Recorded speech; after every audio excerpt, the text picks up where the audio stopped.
ಅಲ್ಲ, ಅಧಿಕಾರದಿಂದಲೂ ಇವತ್ತು ಜಾರಕಿಹೊಳಿ ಫ್ಯಾಮಿಲಿದು ಭಾಳ ಸ್ಟ್ರಾಂಗ್ ಆಗಿದೆ ಅಂತೇಳಿ ಅಷ್ಟು ಸತ್ಯದ.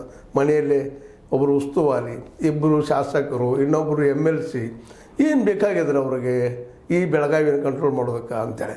ಆದರೂ ಒಂದು ಏನೋ ಆಸೆ ಏನಪ್ಪ ಅಂತಂದ್ರೆ ಇದನ್ನ ಮೀರಿ ಏನು ನಡಿಬೋದಾ ಅಂತೇಳಿ. ಯಾಕೆಂತಂದ್ರೆ ಮತ್ತು ಇನ್ನೊಂದು ಅಷ್ಟು ಸತ್ಯದ.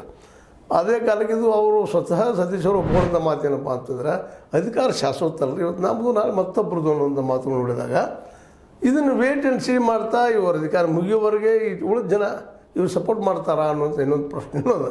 ಯಾಕೆಂದ್ರೆ ಇವತ್ತು ಎಲ್ಲ ರೀತಿ ಹಾದಿಗೂ ರೆಡಿ ಇದ್ದಾರೆ ಅಂತೇಳಿ ಅವರು ವ್ಯಕ್ತಪಡಿಸ್ತಾರೆ ತಮ್ಮ ಅಭಿಪ್ರಾಯವನ್ನು. ಅದರಲ್ಲಿ ಮುಖ್ಯವಾಗಿ ನಾವು ಕಾಂಪ್ರಮೈಸ್ ಇಲ್ಲಪ್ಪ ಅಂತಂದ್ರೆ ಸ್ಪರ್ಧೆ ಮಾಡೋಣ ಅನ್ನುವಂಥ ಒಟ್ಟಾರೆ ಅಧಿಕಾರ ನಮ್ಮದು ನಡಿಬೇಕು, PDCC ಮೇಲೆ ಹಿಡಿದು ನಮ್ದು ಇರಬೇಕು. ಈಗಾಗಲೇ 3 ಸಂಸ್ಥೆಗಳು ತೊಗೊಂಡಿದ್ದಾರೆ, ಹೀರಾ ಮತ್ತು ಈ ಹುಕ್ಕೇರಿಯ ಸಹಕಾರ ಸಂಘ ವಿದ್ಯುತ್ ಇದನ್ನು ತೊಗೊಂಡಿದ್ದಾರೆ. ಇದ್ರ ಮೇಲೆ ನಮ್ಮ ಹಿಡಿದು ಬೇಕು ಅನ್ನುವಂಥ. ಯಾಕಂದ್ರೆ ಜಿಲ್ಲೆಯನ್ನು ತಮ್ಮ ಕಬ್ಜಲ್ಲಿಟ್ಟುಕೊಂಡು ತಾವು ರಾಜ್ಯ ಮಟ್ಟದ ರಾಜಕೀಯ ಮಾಡೋದಕ್ಕೆ. ಯಾಕಂದ್ರೆ ಈಗ ಮುಖ್ಯ ಅವ್ರ ಗುರಿ ಇರೋದು ಇವು BDCC ಬ್ಯಾಂಕ್ ಅಂತ ಇಂಪಾರ್ಟೆಂಟ್. ಅದು ಬೇಸ್, ಬೆಳಗಾವಿ ಜಿಲ್ಲೆ ಬೇಸ್ ಆಗೋದು ಇಟ್ಟುಕೊಂಡು ಮುಖ್ಯಮಂತ್ರಿ ಸ್ಥಾನಕ್ಕೆ ಕಾಂಪಿಟೇಷನ್ ಮಾಡುವಂಥ ಒಂದು ತಯಾರಿ ನಡೆಸಿಕೊಂಡಿದ್ದಾರೆ.